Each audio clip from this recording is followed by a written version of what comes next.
आदिशंकर भगवत्पाद जी प्रस्थानत्रय भाष्य लिखा, उसके बारे में स्तोत्र भी लिखा, प्रकरण ग्रंथ भी लिखा। इसीलिए भारतीय ज्ञान परंपरा संरक्षण की जब बात आता है, हमें वेदों को पढ़ना है तो कलयुग में उतना आसान बात नहीं। आदिशंकर भगवत्पाद जी की जो द्वारा दिया गया अनुशासन को हमें पालन किया, तो तब हम आदिशंकर भगवत्पाद जी को जीवन को पढ़ा तो अभी हमको पता चल जाता है। अभी हम आपसे बोलेंगे कि आदिशंकर भगवत्पाद जी को जीवन को पढ़िए, तब आप क्या करेंगे? इंटरनेट सर्च करेंगे। इंटरनेट सर्च किया तो मिलने वाली चीज नहीं।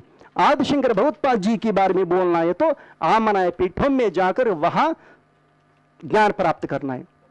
ये एक पूरी की शंकराचार्य के द्वारा लिखा गया पुस्तक है, शिवावतार भगवत्पाद शंकर से सारी पूरा पुस्तक पढ़िए आप लोग। इसमें आदिशंकर भगवत्पाद जी की संपूर्ण इतिहास लिखा है। हमारा पूज्य गुरुदेव की द्वारा भी बहुत सारी पुस्तक लिखा है।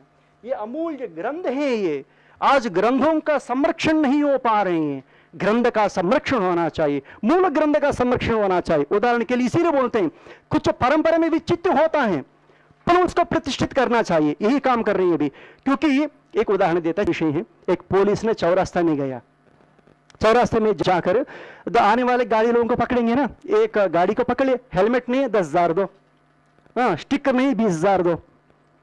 तब उसको सीबीआई वाले पकड़ लिया, कोर्ट में पेश कर दिया।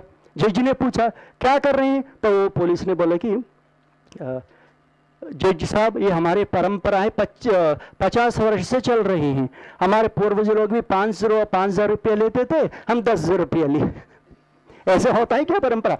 तब जज ने समझाया ये परंपरा नहीं है, कानून में क्या लिखा वो देखो। ऐसे परंपरा उस समय भी विचित्र हुआ, अभी भी विचित्र होता है, उसमें कोई। परंतु ज्ञानवान क्या करेंगे, उस यदि परंपरा को विचित्र होने के समय पर उसको सुधारने के लिए कोशिश करेंगे। वही काम चल रही है। उसका मतलब अभी सब वही पूछा था, श्रुति में कोई बदलाव नहीं होता है कभी भी। परंपरा विचित्र हो सकता है, कृष्ण भगवान के समय पर भी विचित्र परंपरा हुआ। हमारे संरक्षण क्या है कि वो परंपरा को रक्षा करना चाहिए, वो परंपरा को रक्षा करना चाहिए। तो हम पहले क्या करना है, आदिशंकर भगवत्पाद जी के द्वारा दिया गया प्रस्थानत्रय अध्ययन करना चाहिए। प्रस्थानत्रय जब तक अध्ययन नहीं करेंगे कुछ समझ में नहीं आता है। बाद में आदिशंकर भगवत्पाद जी मठामनाय महानुशासनम करके ग्रंथ को लिखा, आप सब लोग अवश्य पढ़िए।